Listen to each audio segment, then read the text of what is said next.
Welcome to BladeBound Saga.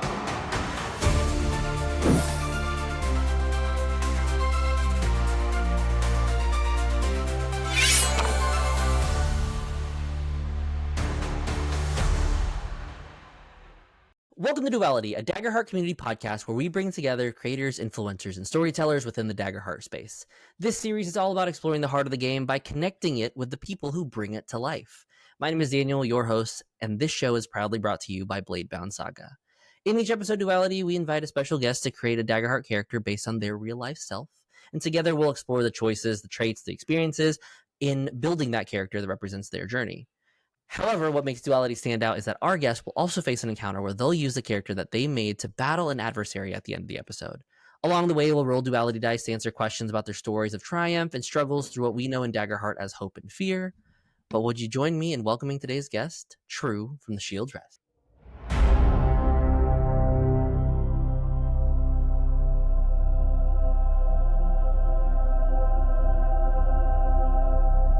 Hope, fear. You roll the dice. Duality.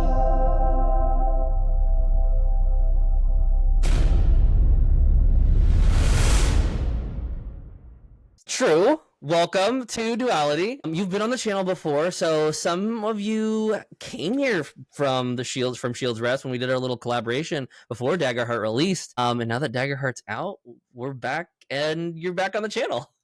Heck yeah, man. Glad to be back. Very excited and have been looking forward to this for so long. Seeing all those episodes prior has been so much fun. So thanks for having me on, man.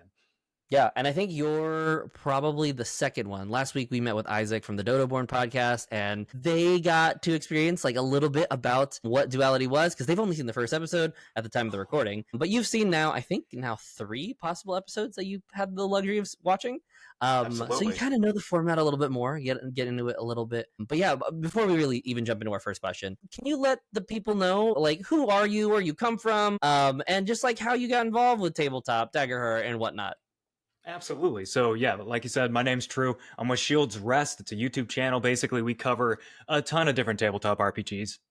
Chiefly, I cover Daggerheart, but also Genesis and a few others. But yeah, we just love tabletops, and we really truly think that you should have enough content to be able to have an epic game night pretty much every night. So we want to bring that, and that's kind of what got us started. So that's really what we're all about right now. But I got started in tabletop many years ago, at least a good 14, 15 years ago now at this point, pretty much in high school, and started off with 7C, then got into World of Darkness, and then eventually I got into Star Wars, and then D&D ended up coming up. I got deployed and basically brought my D&D book with me because I was wanting to read through it and get prepped. And then I started running a bunch of games, which was my first time GMing properly anyways. And so, had 9 people around the table, and we were just killing things just to kill things. They did not care about role play at all. They were all about combat, which was just so much fun. And that's kind of where I think why I loved combat a little bit more than I should, just because we were so heavy. We were playing twice a week because there was nothing else to do when you're intense and you just eat, sleep, work 12 hours a day. Well, sometimes 14 hours a day. You kind of get stuck in and you just want some stress relief. So sometimes it just comes down, you got to kill some things. So, and then after that, it just became a mainstay. And pretty much every place that I've been to, I have had a form of a group that has been military based, at least 1 or 2 of them going at any given moment in time. Same goes for each deployment. I've had at least 2 groups each deployment playing tabletop RPGs, which is just lovely to know. So, yeah. Yeah, which I think is really interesting. And I find that your story is not to say that's not unique, but like I find that like a lot of people in the military or armed forces will end up like jumping into, if not tabletop, like raiding in MMOs, or like just finding that like that sense of camaraderie, because I think that is one of like the unique parallels of like being out on deployment and then going out on a quest. One is a little bit more real and visceral, but to an extent, like the other side is like you're living in that shared experience with other people. Absolutely. And I think that's kind of where a lot of our exercises, even when we're in garrison or basically stateside, when you get into that sort of mindset, you kind of forget about how real a lot of things that we do here in Garrison are when it comes to the training that we do, the things that we get after. Once you have that mindset, you start to look at all these different exercises and trainings as a form of a tabletop RPG in a sense, because when we're planning disaster exercises, when what is our response going to be if a chemical spill happens? Well, then you just start running through it. And then all these players come to the table, talk about what their team would do or that team would do and how they would go about it. It's just like role play, except it's a little bit more planning for real stuff. But once you get deployed, you're already doing that kind of thing. You kind of want a little bit of a stress relief. So it kind of works both ways, which is nice. And it definitely helps when it comes to camaraderie, because let's face it, a team that is cohesive and works together is the best team out there and will completely get past every obstacle out there, regardless of what it is. So yeah. Like the magic of a good tabletop group that meshes is significantly at like a higher, I don't know, mana threshold than if like the group doesn't. So that's always really cool. So cool. All right. Before we jump into the character sheet, because I'm really intrigued to see how your character sheet turned out, let's roll our first duality roll of the night to see what question you get. All right. Well, let's use these as a player for the first time, and we get, okay, a 15 with hope. 15 with hope, so starting off strong, so make sure to go ahead and add that hope. So 15 with hope brings you to a question. Oh, this is a fun one. I don't know if we've necessarily had this question before on the podcast yet, but what is an NPC or DM moment that has like massively stood out for you? Okay. I know that there's probably a lot, but there is a lot, and I think at least one that stands out the most to me is one of my biggest improv moments that I wasn't expecting for it to go the way that it was going. So I had a player that got really into like the Viking and like mythology and stuff like that, which is one of the things that I love. Yeah. But it was something that I was like totally out about yet. And so my player was getting into it with this shopkeeper. Because the shopkeeper, I just kind of had a small little thing going on with it. It wasn't like there was anything super planned. It just kind of came out of nowhere. And I don't know why I wasn't prepared with a shopkeeper, but I just wasn't at the time. And so it ended up being an elf. And I'm like, well, I'll just make him an elf. But elves weren't exactly something that was known in the world. And so as we went through this conversation, I started to reveal little bits about that. And he's like, wait a minute, that's like history from long ago. What do you mean you were there kind of moments? And I was like, oh, crap, I'm kind of revealing some things right now. But eventually, like, it was one of those things where they grew to love this NPC. But it created the one organization that I did not expect to create out of nowhere like this. And this was the thing that I now just get into all the time. And it's... if you know Viking mythology, it's about Mimir. And essentially this shopkeeper is the will of Mimir. And he basically organizes assassination attempts and things like this because he's enacting the will of Mimir. And Mimir is basically he sits at the well at the bottom of the Vajrasil. And he's the one that basically took Odin's one eye that give him the wisdom and everything like that. And so Sorthos Sparks, being the NPC, had created this organization that was hell-bent on enacting the will of Mimir because Mimir couldn't and wouldn't. But he could speak with Mimir, and it just became this whole thing. And so every now and again, the players see basically the will of Mimir, this, the Oculus Cabal. There it is. The Oculus Cabal basically going through and assassinating people for good and for ill. They've killed children and all these other things. So it's like great moments and bad moments. And this player was starting to uncover a little bit of this and then became devoted entirely to this whole thing. I was not expecting it, that they would take this kind of like rogue idea and follow in the footsteps of this merchant of sorts that just goes around from shop to shop to shop, gathering information, gathering agents. And then this one player became the instrument of that. And it became so much more than I would have ever expected just from that one conversation that just grew and built. You never know what a player is going to attach to as NPCs when you create these things out of nowhere, especially improv moments. You never know what they're going to attach to. And that took me by surprise because I just started with a little bit and then I started kind of going in my own head, like, where else could this go? Yeah. What would this NPC be doing with Mimir exactly? And that's what it turned into. So I can totally relate to the idea of showing a player a person that has lived longer than them. And it always happens with elves and dwarves because they just live for so long in so many different fantasies. And you're just like, well, yeah, he would be about 300 years old. Yeah, 300 years old was when things went down and Armageddon happened. Okay, they lived during that somehow, and now they're a shopkeep. Great. So I totally understand what happens once you start saying some words, and then by the time it's left your mouth, you're like, well, that's canon. Exactly. It becomes canon, and what Yeah. started it off was the accent that I hit him with, and that's when it turned into an elf, and that's when it went from there. Yeah. Because I brought out like my almost flamboyant, what do you call it, kind of British accent. Sure. You know, have to do it. So I was like, you know what? He's a shopkeeper. Why not? Let's go with this. It's wild. Yeah.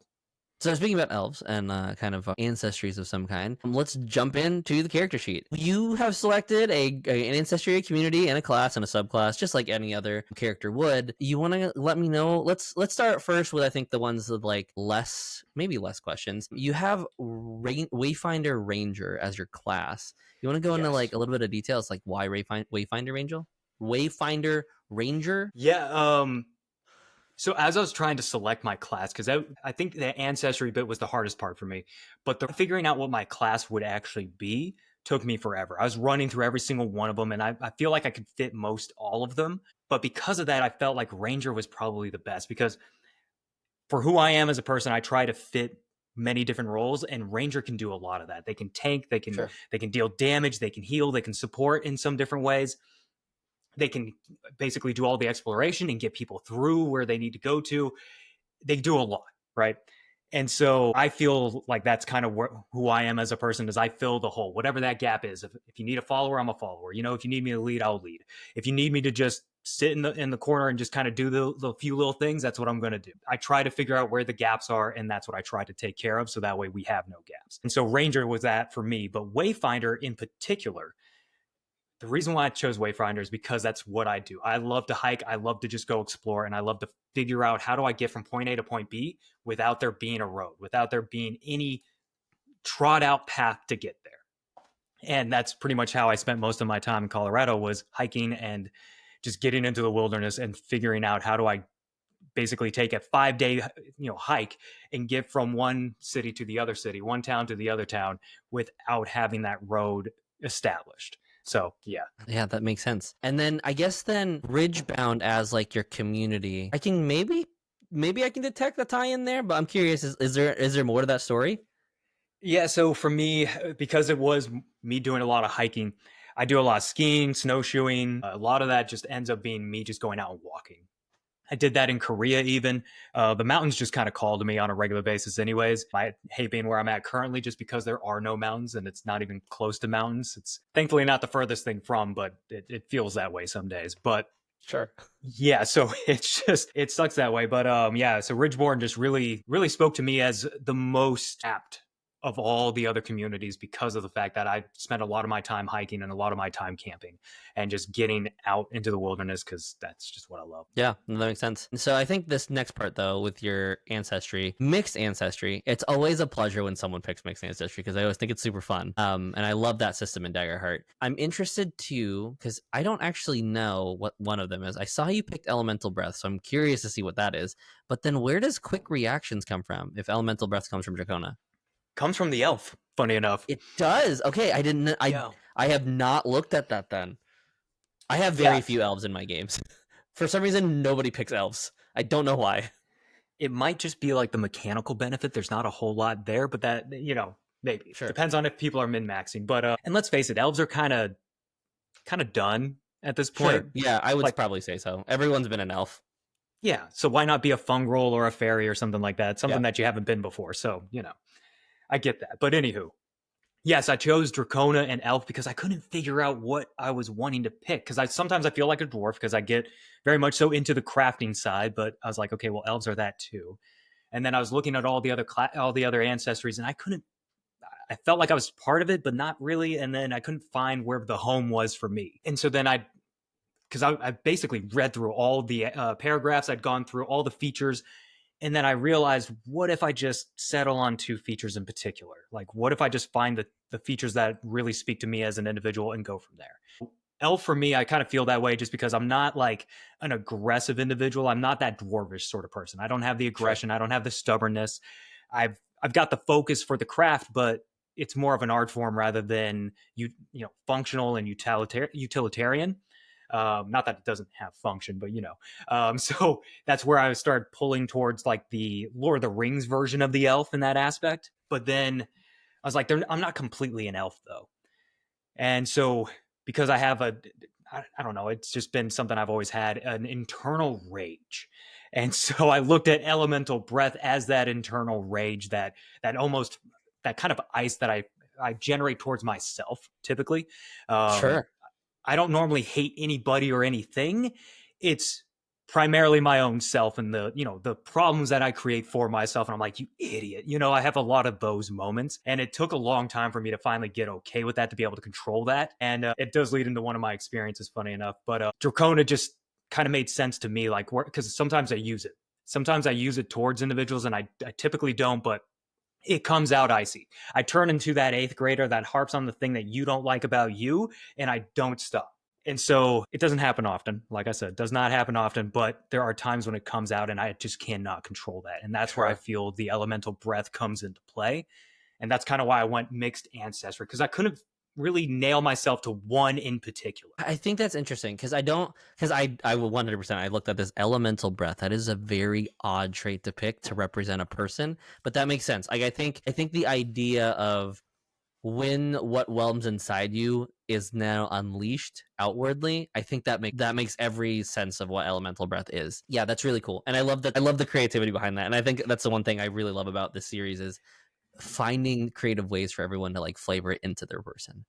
All right, so with that, let's jump into our next duality roll before we go into your traits and stats. All right. Okay. Oh, that wasn't as good as I thought it'd be. A 14 with hope, but I got the little dagger symbol on my special die, so I'm happy. Okay, so 14 with hope. With a 14 with hope, that brings you to a question. Now, I know most of the time you spent as a GM, but I'm curious, what was your most favorite character that you've ever played? The funny thing is I've only had a few characters I've played as. I don't recall too much the one that I played in 7C. I do for World of Darkness, because World of Darkness I got to play as a werewolf, and I had a buddy that was playing with me, and so we do the paw bump, because we were werewolves, and Sure. it was stupid. But that I do remember, and that was like when I started really understanding how to be a player. And then the one where I felt like I really got good as a player, but it's after a long time of GMing, was for one of my favorite characters being a dwarf, Mortimer Highbrow. He was a combo of a knowledge domain cleric and a mastermind rogue.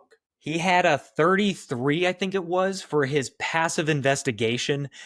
Just total lore horror kind of situation. Yeah.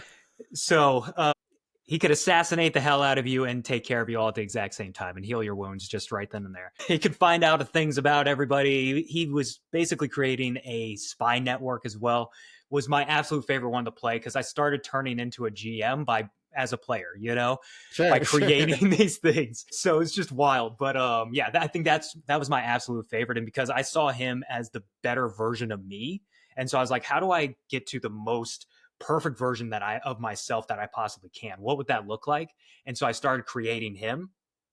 And then that allowed me to start working on those few issues that I did have that I wanted to shore up, because if I can play this in a tabletop RPG, the best version of myself, then clearly I can get there. I just need to work on those things. Yeah. And it was the catalyst for all my self-improvement that got me really to where I'm at, but still motivates me forward, even though I don't play as the character anymore, because that whole thing's been done and dusted, unfortunately. But it definitely was the act of creating that character and going through pretty much session by session, creating the things that he was trying to do. And yeah, I loved it. That was probably my top of the top for player experience. I think the catharsis that you get when you're playing a tabletop RPG character, because whether you intend for it or not, you end up putting aspects of yourself into it, and then almost 9 times out of 10, you end up leaving that experience like, huh, that's me.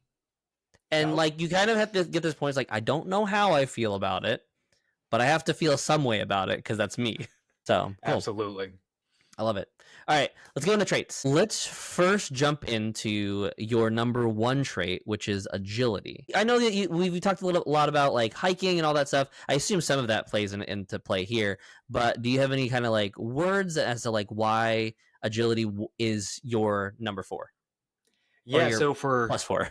Yeah, my +4. Yeah. So agility for me has been a big thing. So like when I get into wrestling and judo and stuff like that, and getting into Brazilian jiu-jitsu, it's all agility based for me. A lot of what I do is balance and being quick and maneuverable. I'm not a very strong individual. Wow, can't talk today. I'm not a very strong individual, and so therefore I rely on other capability that I do Sure. have, and one of them ends up being agility and being a little bit quicker than most and a little bit more quick to respond as well, which is another hallmark for that, but also because of hiking. And generally, I turn into a mountain goat when I hike. So I'm just jumping from rock to rock and getting from place to place. So yeah. That's awesome. All right.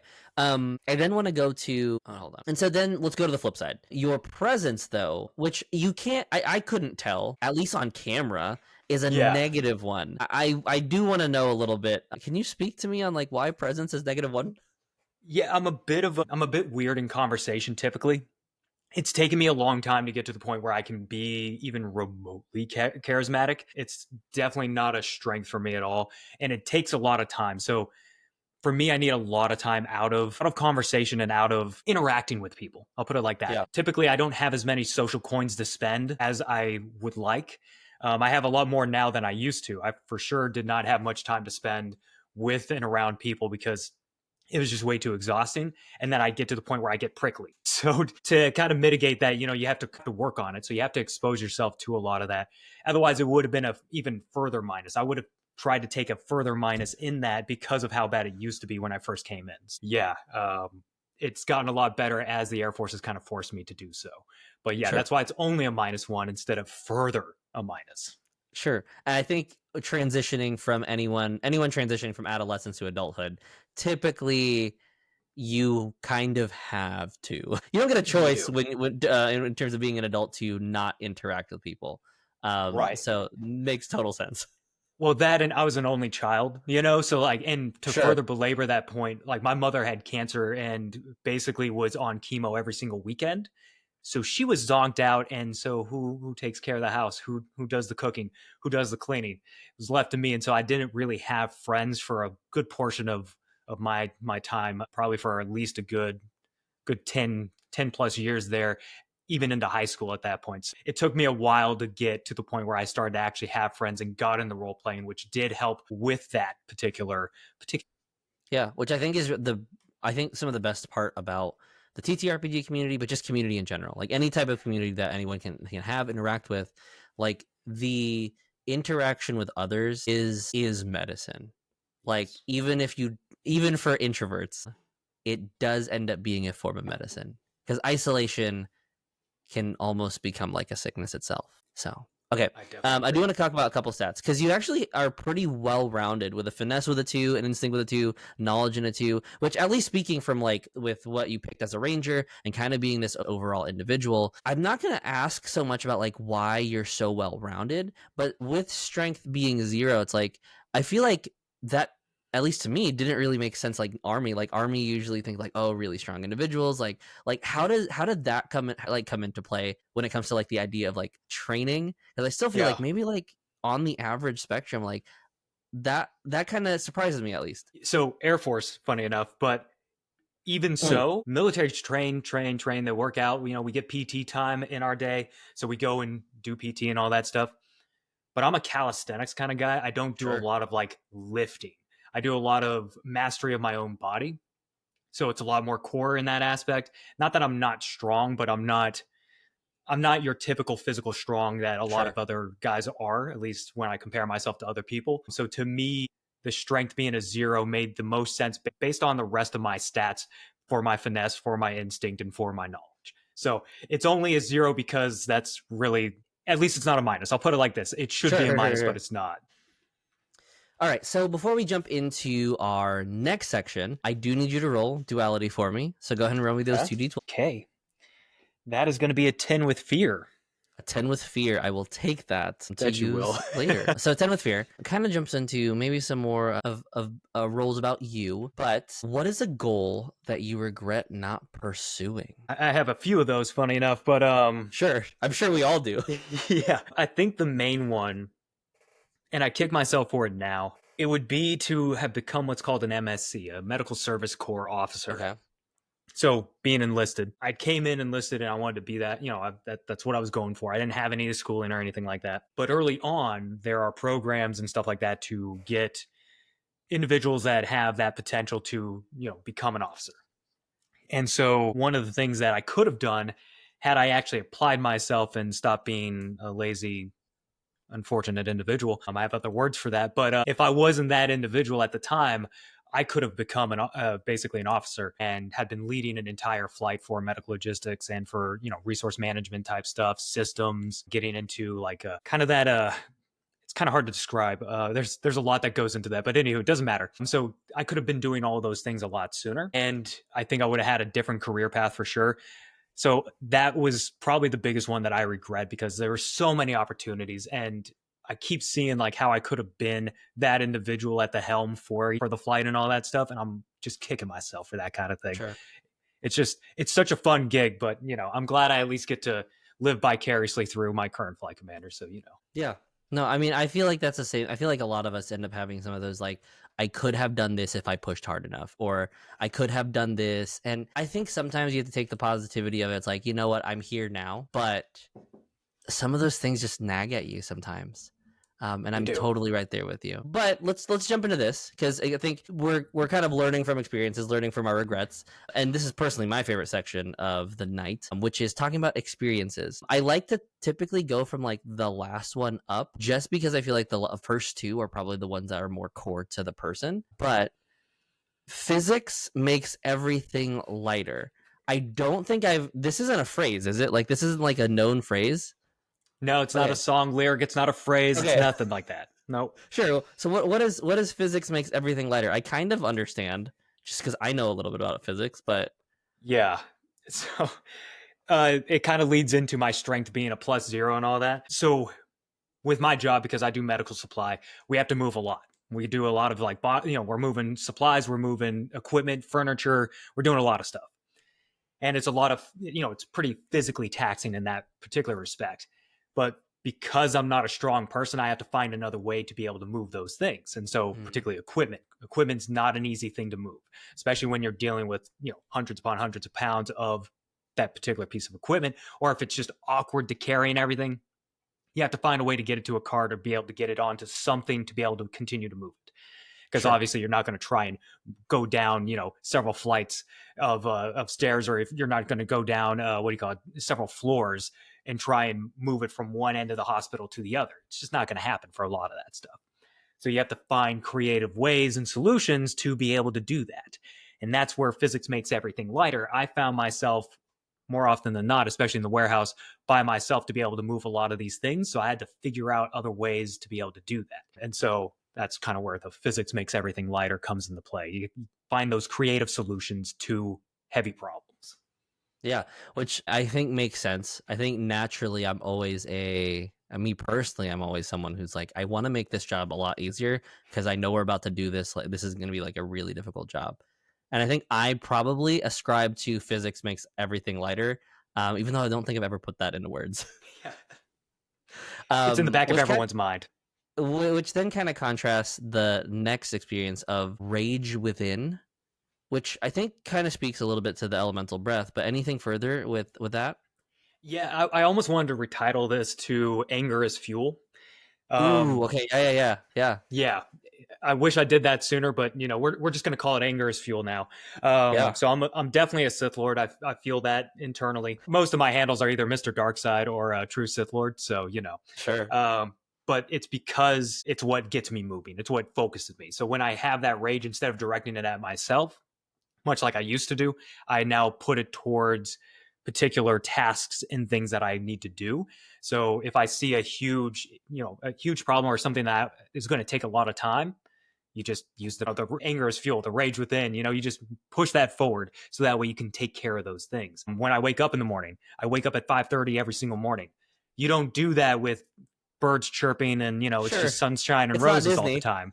It's not Disney. Yeah, you're not getting a magical pie smell wafting you into the kitchen. It's not happening. And so to get up at 5:30 every morning, to do some form of a workout, to stretch, get ready for the day, especially when you don't want to, That's exactly what I end up using. Throw that anger into things. I have a song in particular that hits for my alarm that just gets me right into the day. And I do it with absolute happiness. I call it positive aggression because it's pure happiness, but it's using the anger. It's just positive aggression. That I feel like makes a lot more sense as someone who used to do a lot of like just on my own, no competition or anything, just like weightlifting.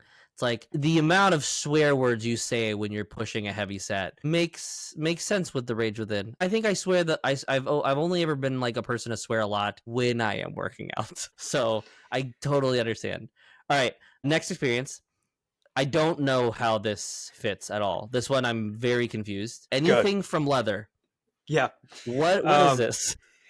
I love leatherworking, and I have Okay. found that I can pretty much make anything that I want to from leather. When I want a box for my cards and stuff Okay. like that, leather on my handles, like all my bags and everything. Every single handle has some form of leather wrapped around it to make it a little bit nicer, a little bit cushioned, something like that. I typically keep scrap leather with me because I never know when I'm going to want to make a thing. The dice bags I've made were from scrap leather because I didn't have anything else, around. Some of the stuff that I use at work, I have made from leather, so that way I can actually have an easier time with whatever it is that I'm doing. There's a multitude of things, but yeah, most of my house has something leather going on around it. I have a lot of leather that's built up in my corner right now that I'm preparing to use, but like notebooks I create for myself, anything from leather. And I see that as a ranger because especially during, when you're hiking, you can you're going to need that skill. So, Yeah, every adventurer needs a skill that they use just to pass time. And then the last one, which we've talked fairly extensively about already, military training. I think this one makes the most sense, but anything else you want to add?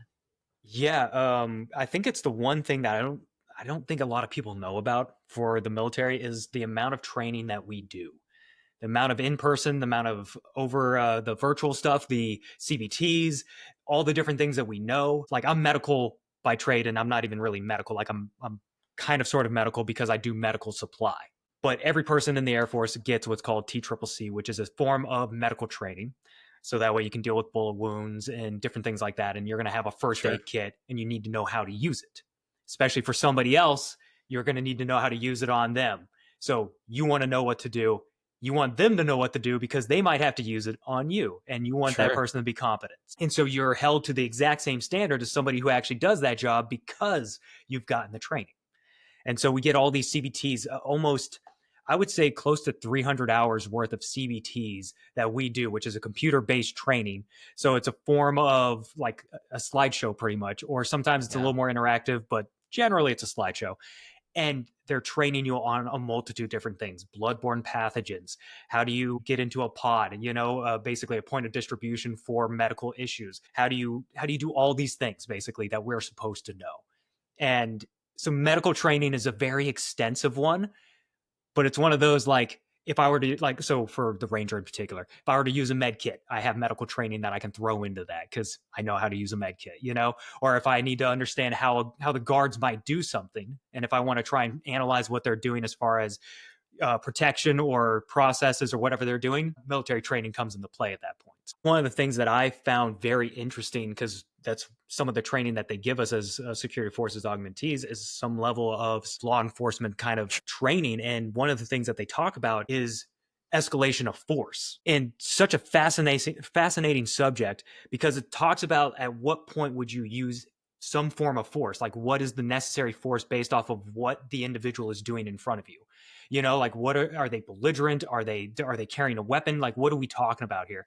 And so that escalation of force starts to get ramped up depending on what we're talking about. And so from a tabletop RPG standpoint, when you're getting into GMing and everything, this is actually a cool subject to know and understand, because when you understand that, you know what your guards are going to do. You know what your military is going to do, because you understand how that escalation of force gets ramped up. And when they start calling people in, when they start bringing in medical, when they start actually using a weapon, for instance, it's like, holy crap. I think the funny thing is you can also tell like the level of lack of training that the average adventurer has, because the moment you put any type of escalation, you're like, I'm gonna stab him, and like they just like grab a dagger and they're just going, like they immediately go, it's like, I'm defending myself. Like and as a GM, I'm over here, like I don't think I threatened them at all here. Go ahead, roll to hit. And it's always interesting to see that. So Yeah. all right. Let's jump in to kind of a little bit of a speed-ish round. You have selected a variety of different domain cards. They might be on your character sheet now. They might be in your vault. Do you just want to go ahead and like name what ability you picked, and then like kind of explain like why you picked that domain card? Yeah, absolutely. So I do have Gifted wait, hold on. Tracker. Hold on. I almost forgot. Let's roll duality to see to go through that section before we jump into our domain effects. I almost forgot what we do in between each section. Hey, no worries, no worries. Let's see what we got here. Okay, that is going to be a 17 with fear. 17. Okay, 17 with fear. Okay, we're jumping back to some more RPG related questions. 17 with fear is there a game mechanic or rule from any system that you just find frustrating? Okay, that's a toughie because there's like some really frustrating rules out there between a lot of different systems, and it's Sure. like, why do you have those moments? This is a hard one to pick, if I'm being honest. Sure. Feel free to rant as much as you wish in this one. I always have mechanics that I have big rants. So You know, it's like, which rant do you pick at this point? You know, there's quite a bit of that. But I suppose the one thing that I have always been annoyed by, because I'm a very tactically minded sort of GM. That's kind of my bread and butter, is adversaries, encounter building, that kind of stuff. And one of the things that always annoyed me, primarily about most systems in general, but D&D in particular, is why a tactically minded game chalked everything up to one bit of armor, one particular Sure, score, and had no real value outside of it being your to hit. There was no value outside of that. And most of the players ended up getting to 18 and 20 anyways, and you're like, how does this make any sense? Let alone the conditions. The amount of conditions that there are insane, and how is anyone supposed to remember that nonsense? Okay, another bit. Adversaries. Why is there so much crap in these adversary stat blocks? And at what point are you, the GM, going to be able to remember every little bit to where you can pull that out in the right moment to make it that cool thing that adversary was supposed to be able to do in the long list of cool things that they're supposed to be able to do? I suppose those are my main things for D&D. But then looking at like, what was it? There was one that we played, Lancer. There was one thing that annoyed me about Lancer is the action economy. You didn't have enough action economy as a player by comparison to what the adversaries had. And I'm just like, damn, I can only do like a few things. And they've got a whole laundry list of things that they're actually doing. Not that they can do, but they're actually doing.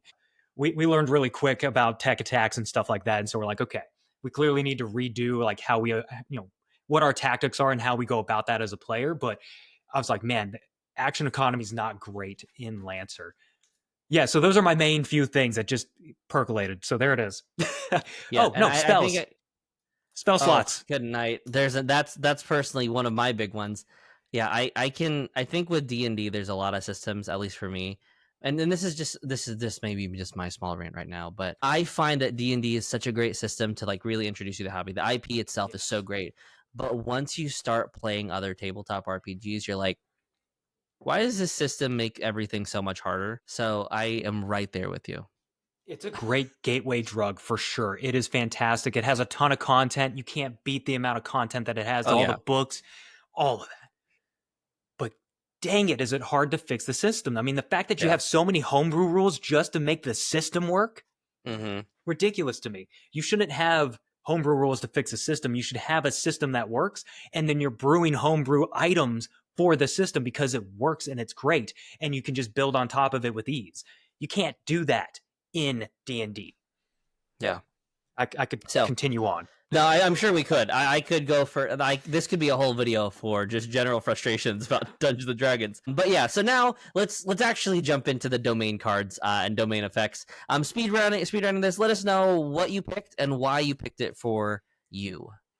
All right, so Gifted Tracker felt like that was a necessary thing. It's something I tend to be kind of sort of doing when I do hike. It's something I do look for when I do find something kind of interesting. I want to find more of whatever that is, whether that is an animal or if it's actually a plant of some kind. That is a fun one for me. I will say it also, of course, has great mechanical benefits.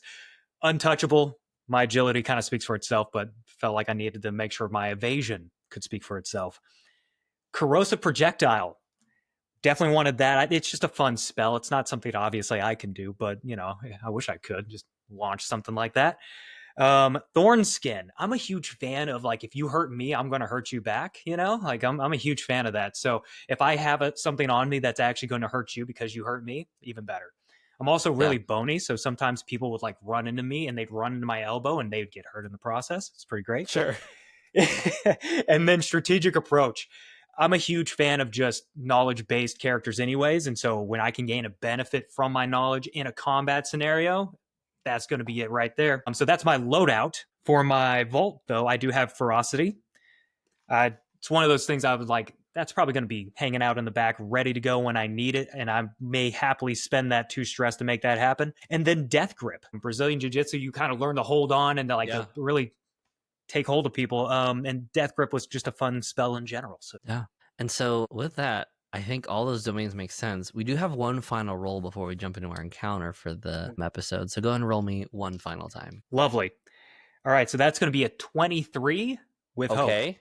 23 with hope. Go ahead and add that hope.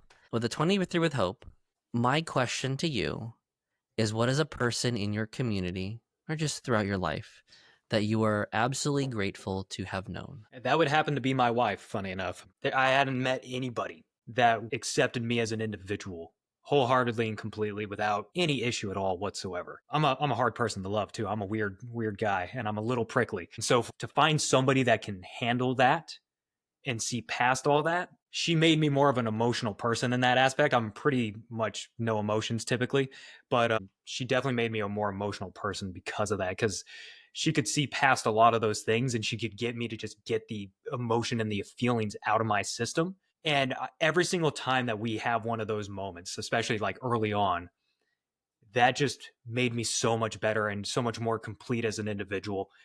And you don't realize how broken you end up being, or that you end up, or how broken you are, I suppose is the right way to say that. You don't realize how broken you are until somebody starts poking and prodding and starting to pull everything out and taking the time to sit down and just listen. That was the most amazing experience, and one of the main reasons that we ended up getting married, is, at least for me anyways, was that I had somebody who did actually care about me, which I hadn't really experienced until I met her. So yeah. And I think that is one of the biggest things when it comes to finding that person to become your spouse, someone who, because I think for every single person, every single person has like themselves, who everyone sees, and then they have themselves that no one sees.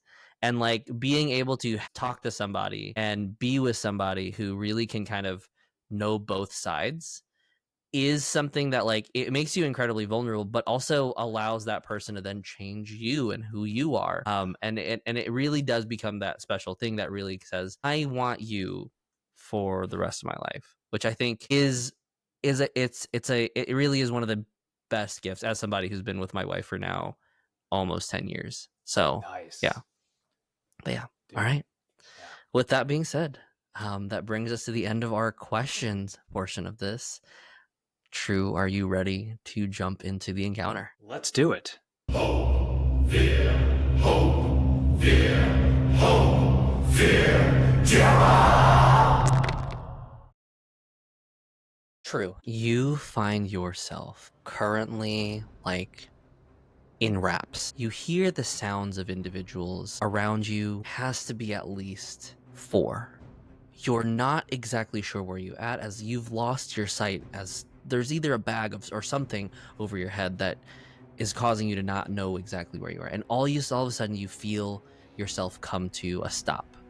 You hear the individual who's like holding the cart essentially say, "Out here's right." And then you feel like a hand on your head as the cover's pulled off of you. And you see an individual. Can you describe to me what this kind of like head leader looks like? Okay. I'm going to go with it's an Infernus with kind of a very dark red skin. Horns almost kind of like a ram, the way that they curl down, and almost as like a helmet situation. I'm assuming wearing some form of armor. Yeah. He currently like has you by the scruff. Your hands are bound at this point. As you look around, and it's incredibly hot. With the 3 fear I spent, I'm going to also have you mark 3 fear. Or 3 stress, sorry. Oh. Okay. As you remember, you were crossed. The original group that you were hired under found you to be a potential scapegoat, for lack of better words, as you find yourselves in the Nine Hells. You at this point have been kind of grabbed and says, "Hope this isn't personal." And he kind of grabs you and this kind of tosses you off the side of what looks to be this kind of like almost this cliff. And at the end of the cliff at this point, you notice that it just seems to get hotter and hotter. You don't know if either is this point of survival, but your instincts begin to kick in as you need to get out. I'm going to drop a countdown here of 3. Okay. You need 3 successes before you get 2 failures, lest you fall into an even deeper, possibly consequential ravine that may or may not have some form of magma at the bottom of it. But as you're tumbling down this hill, the horse and the cart begins to kind of start taking off. What do you do? What are my hands bound by? Is it behind or is it in front? I would say it's in front. Yeah. Okay. Looks to be bound by like some sort of like rope. You may or may not have been in a situation like this before, but I'm gonna you are try bound. and use my military training to Sure. get out of this rope. Yeah, I would say, would you say that's like a knowledge check, finesse check, or how do you feel like that would be? I would say it's probably a finesse check. Sure, let's go for it. And then go ahead and mark that hoe for military training. Yep. Okay. Let's see. My military training is a +2, so that's a 20 with fear. 20 with fear. I will take that fear. With this, you manage to like start to like grab a hold of whatever you can find near you. You see basically kind of this like sharp rock. As you kind of like grab your hands and like hold on, you kind of are now kind of on a ledge and you're no longer falling, but in doing so, it is going to scrape up against you. With that fear, I am going to have you mark 1 hit point as like another piece of this like sharp jagged rock just like stabs up into you, and you are losing a little bit of blood. Not too much, but a little bit. With that being said, you know that like you're not gonna fall right away, but at any point, any mishaps, this could just continue or slide, or you could slide off of it and just begin to start falling once again. So what do you do here? I'll pass it back to you. So for this in particular, I would like to try and use a little bit of the rage within to simultaneously, if I can, try and cut through that rope using that hang and try and lift me up. Either that or physics makes everything lighter. It's either one of those, but I think that this is going to be more of the anger is fuel situation and bring myself up to the point where I can get here, so that way I can hopefully push up from there. Yeah, I would that makes say sense. I'll give you. I think maybe 2 options might work here. I would say either this is either like a strength roll, or maybe this is like part of your elemental breath, like manifesting that rage to like give you that extra like umph. I would think it would probably be either one of those 2. I'll go with the elemental breath. Sure. All right, so how are we going with this? Is it going to be, let's see here. Okay, I believe it'll be an instinct roll here. Yes, it will. If I remember correctly. Is indeed. Let's see. Okay. That's a 13 with hope, +2 instinct, so a 17 with 17 with hope. Okay, so that's gonna be 2 successes. You manage to kind of snap off. As you do, you kind of pull, and then it kind of snaps, like just the force of kind of pulling 2 separate ways, right and left, while also going down on the sharp jagged rock, breaks you free. You kind of start to skid a little bit more. There's a moment that like you realize like, okay, you're now free, but now you have to fight against the just the natural incline and this kind of like rocky surface that doesn't have a whole lot of place to grip. But given that you might have been on the mountains before, I would say, how do you choose to get out of this? So I want to try and use some of that mountain goat sort of scurrying capability, and definitely with steady, advantage on rolls to traverse dangerous cliffs and ledges, navigate harsh environments, and use survival knowledge. Yeah, I would say that this would 100% apply for Ridgeport. It just feels so right. Yeah, if this isn't a ridge, I don't know what would be. Yeah. Okay. I could deal with that. That's all right. So that is going to be. Is that a 9? Yeah, that is a 9. Okay, so that is 22 with hope. 22 with hope. You kind of like beginning to kind of slip. You find yourself there's a spot where you see a kind of a more jutted flat rock that you kind of grab a hold to, lift yourself up very quickly and kind of put your foot on. With one like really fast, quick, like steady jump, you lift up off your feet and grab a hold of the ledge where you initially started to descend. You now kind of peer over, breaking past this kind of like the sense of danger. You look across and you see the cart just at far range. It hasn't gone far, as it kind of had to like spin around, curl before it's making way. You would assume that it's making your way back to base, or of wherever it originally came from. What do you do here? So I kind of want to use, let's see here. What do I've got? There we go. Path forward. It's from the Wayfinder feature, Okay. where basically when you've traveled to a place you've previously visited, you can carry an object, or if you carry an object that has been at the location before, you can identify the shortest, most direct path to your destination. I'm assuming I've been there before, correct? Yeah, I would say that you definitely have. I would say as you kind of just begin to kind of like navigate, you're remembering different stops. Like you're trying to do everything in your power and possibly can to like think about how or what that road trip was here. You remembered they'd stop somewhere. There must be some sort of like either smaller outpost before heading to like this large central area that they could have stopped by. And you remembered that they stood there, or that they sat there for quite some time. I would say that with your path forward, that's likely the place that they're going to be. And you know that it took a couple like winding routes downwards. So given everything that you know about this, I'd say that you can, with a successful enough agility roll, I'd say that you can possibly make it there before they do, lest you wish to just go towards them head on. No, I want to set up a bit of an ambush if I can. Make an agility roll for me. All right. Okay, that's going to be a 24 with hope. 24 with hope. Okay, kind of running through, you kind of take note of like how the path where you originally like falling, you see that it kind of jumps into this ravine, and there is this portion that like you begin to kind of note that they have to kind of cross over a bridge. You know that between that kind of bridged area and wherever that outpost is, there's a perfect spot that you could probably like find in between there, and you basically kind of now using the momentum, or I guess in this case using the physics of just like kind of sliding down the ridge and kind of lifting off, you manage to kind of jump across with this, and now you now know you're able to kind of run past the bridge, and now like you find yourself in a moment to prepare. The area around you, I want to ask you, describe to me the place that you find that seems like the best place for ambush. It feels like a lot of the rocks would be a little bit more jagged and jutting over, and almost feeling kind of like razor sharp teeth kind of feel, but like in different directions. I want to try and find a spot that juts out, that looks to the bridge and to the other side of the road where they would end up going. Yeah. I would say that you find this kind of like, are you trying to get like a higher vantage point, or go like more lower to the ground? A little bit higher of a vantage point if possible. Yeah. Beggars can't be choosers. I'd say that you find somewhere where there's like almost like this kind of curve that might even be at one point like two rocks that kind of split almost like the same, like an arch. And it just kind of looks like it's cracked down the middle, but you're able to kind of climb and at least like position yourself on the opposite side as they walk past. As you know, in terms of like just your general timing, you get the sense that they're going to be here at least in the next like 5 minutes. So what are you doing here in this moment? Is the bridge within far range? I would say that the bridge from where you currently are, I would say that it's in far range, and they're making their way here. They probably have just crossed that bridge, and they're now moving across at this point. So given that I can't really do the thing I was gonna see about doing, I was gonna try and use corrosive projectile to take down that bridge. Now, tell me if I'm let's say the bridge itself was probably like a land bridge. It wasn't necessarily made out of like rope. Yeah. I thought you were going for a rope bridge. It would be more of like a land bridge.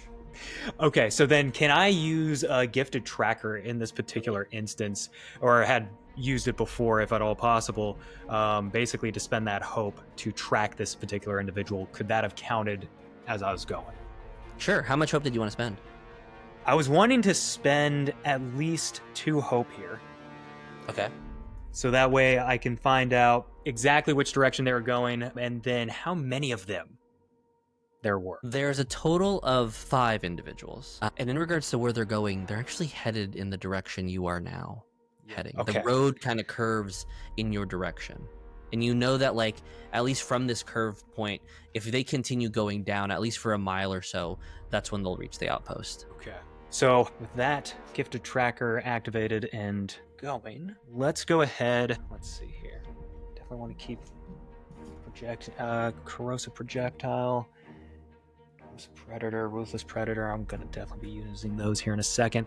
Okay, so in that particular case, I would like to set up a shot and just be ready for when they are within that far range there, that I can hit whoever's driving that cart then, because Sure. I'm assuming it's like horse pulled kind of situation. Yeah, there, at least from what you remember, there were 2 horses pulling it. The cart of 5 individuals, which was 6 at one point when you were on it. But I would say, like, at this point, you notice that you do begin to start hearing like the trotting of these like almost like infertile horses moving forward, and you see this one individual kind of on the cart. The rest of them are kind of just like sitting on the cart, having some forms of like small conversation, not really suspecting you. I will ask you though, can you make me a finesse reaction roll for me, just to I see how certainly well can. hidden you are?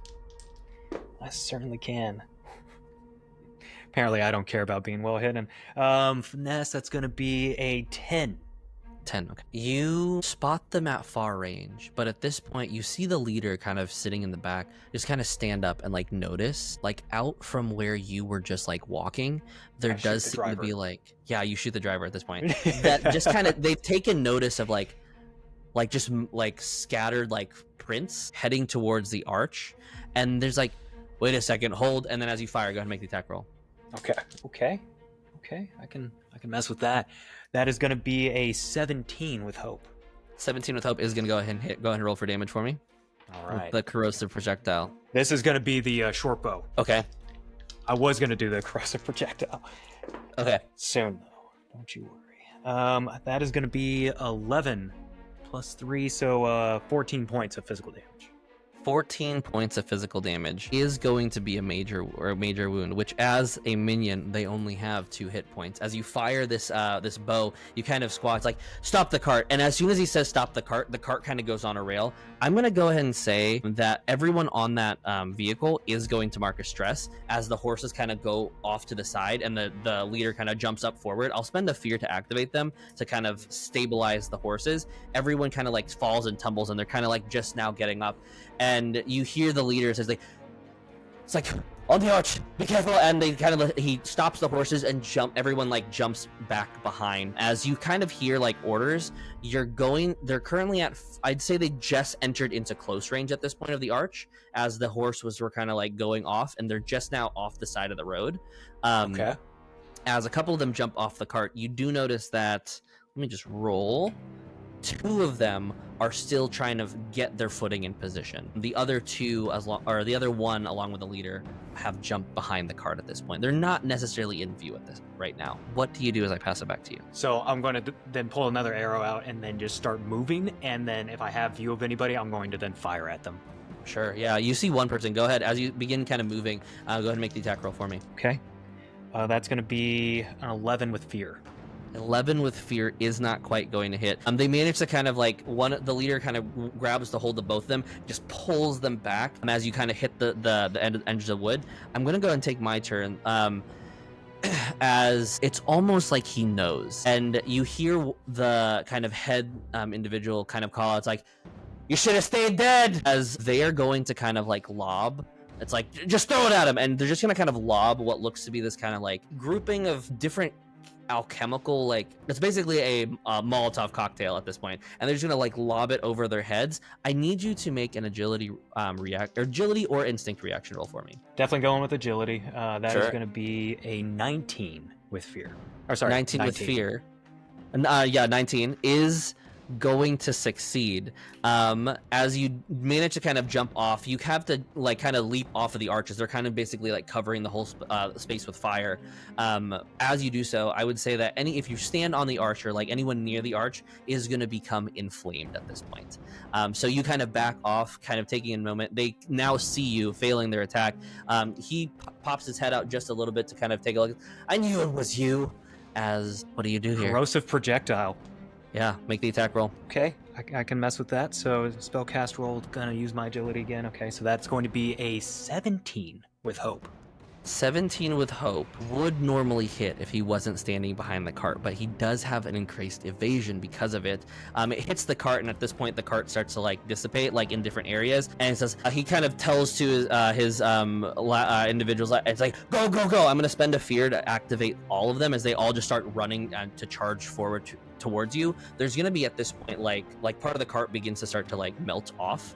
But 3 of them are going to run towards you since you are with close range and make attack rolls. First one is going to be, I don't know if this hits. I don't think it does. A 7. 7 does not hit. No, I have a 15. The next one is going to be a 13. Nope. And the last one is going to be a 3. At this point, you're now surrounded. 3 of them kind of with these like almost like infernal batons that kind of spark some sort of like charcoal and magma like flame are kind of all like trying to make an attack rolls at you. All of them missing your dexterity, keeping you away from your from danger at this point. So at this particular moment, can I pull out, basically tossing my short bow to the side and pull out my broadsword and shield? Yeah, I would say go ahead and mark a stress as you switch weapons. Okay. And then I would also like to then spend my 3 hope to use the feature hold them off. So for spend 3 hope when you succeed on an attack roll. So you don't have to use it yet. It's only when you succeed to make the same attack against 2 additional adversaries within range, which there is exactly 3. This is what I was hoping for.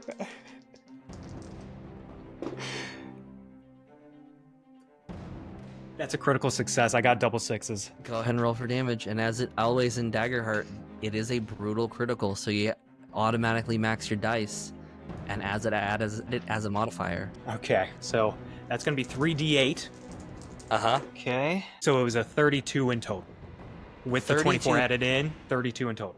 I want to ask this, can you describe to me, how does this look as 3 individuals kind of just rush you? Describe to me what this looks like as you take them all out. So as I throw the short bow to the side, I whip out the sword, almost like a samurai pulling his katana, with the initial strike as he pulls it out of the sheath, cutting through the first one, and then bringing it around to then slice the belly of both of them in the same stroke. Yeah, as you do so, the 3 of them kind of just all fall. You hear the kind of squeals of like these Inferis as the leader. I am going to spend a fear. I know you just critted, but I have to spend a fear here. As the leader kind of just stands up, it's like, shit.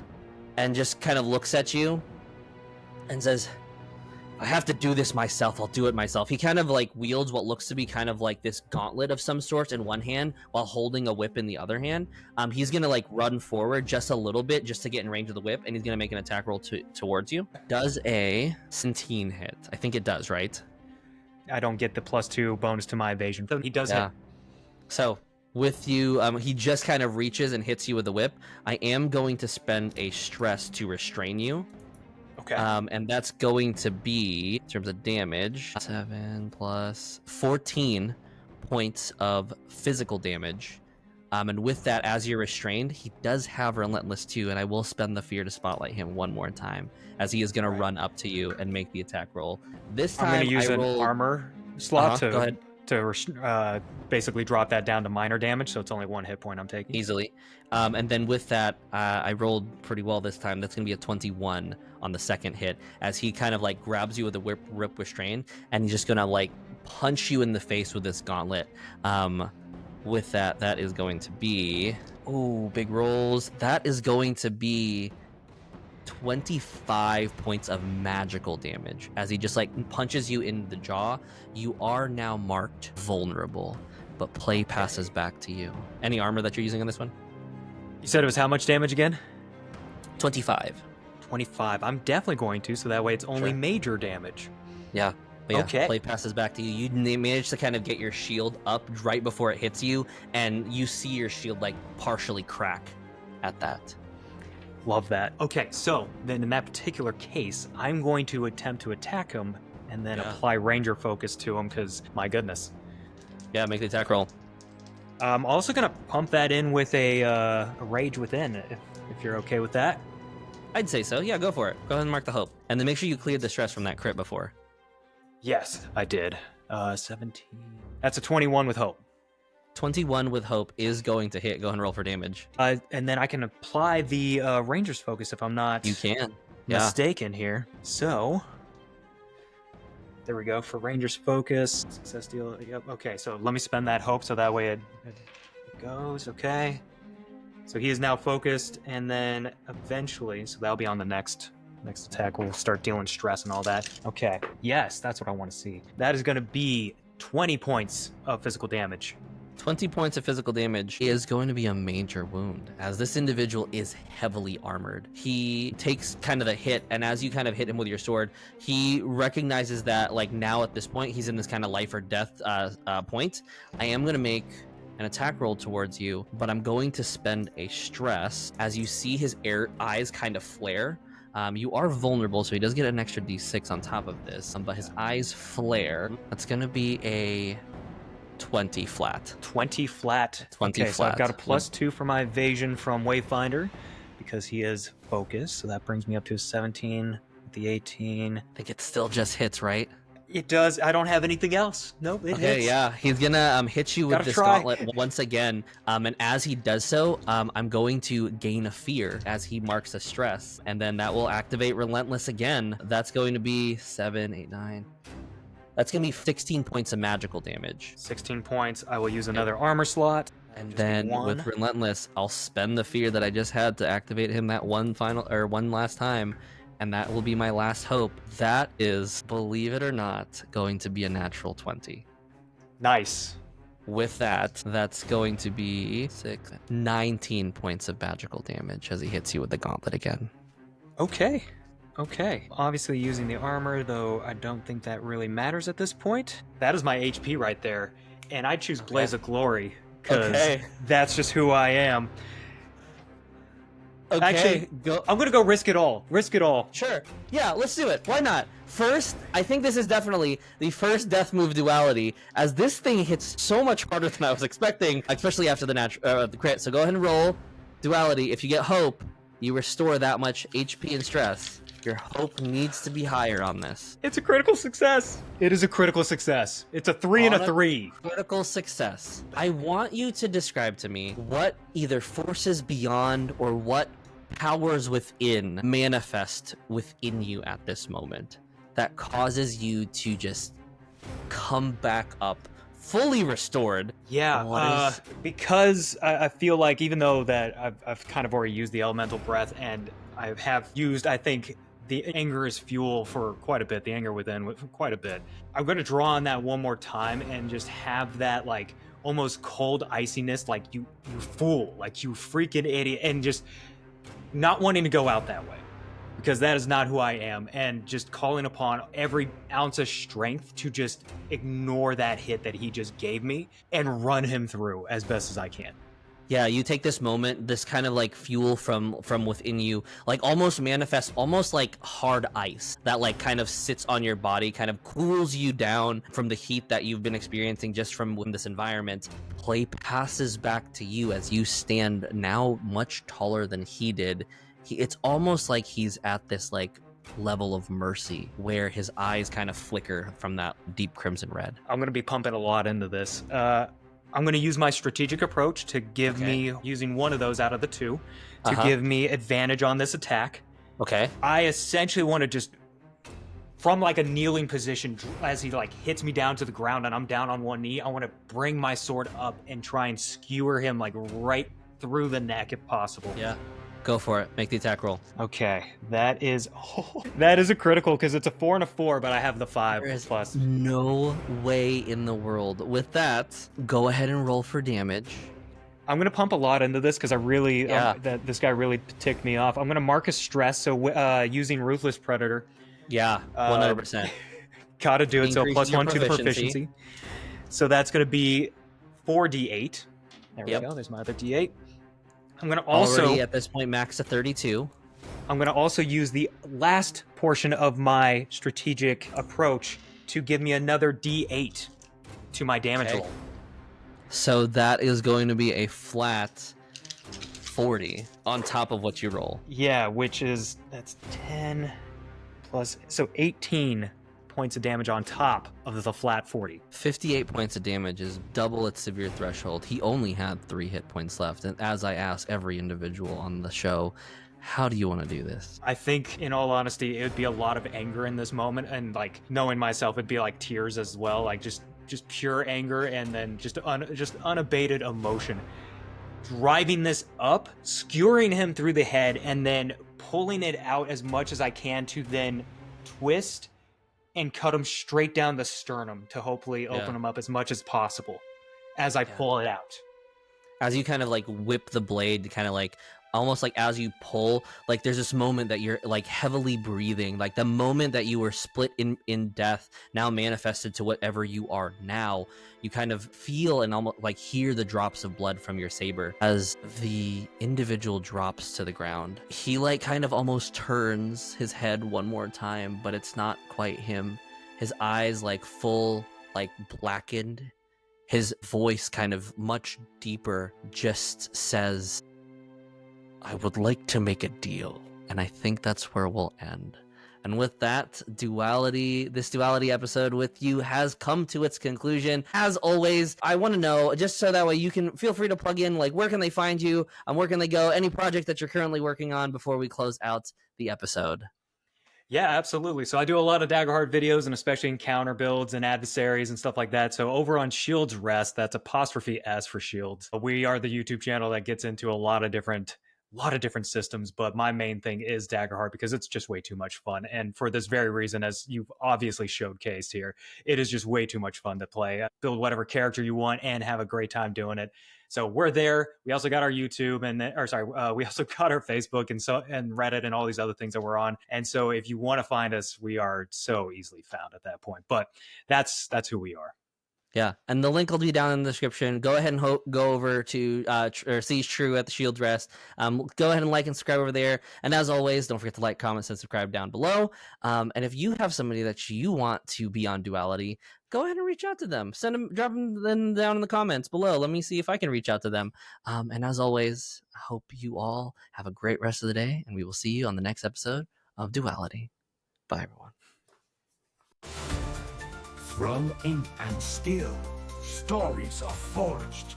We are BladeBound Saga.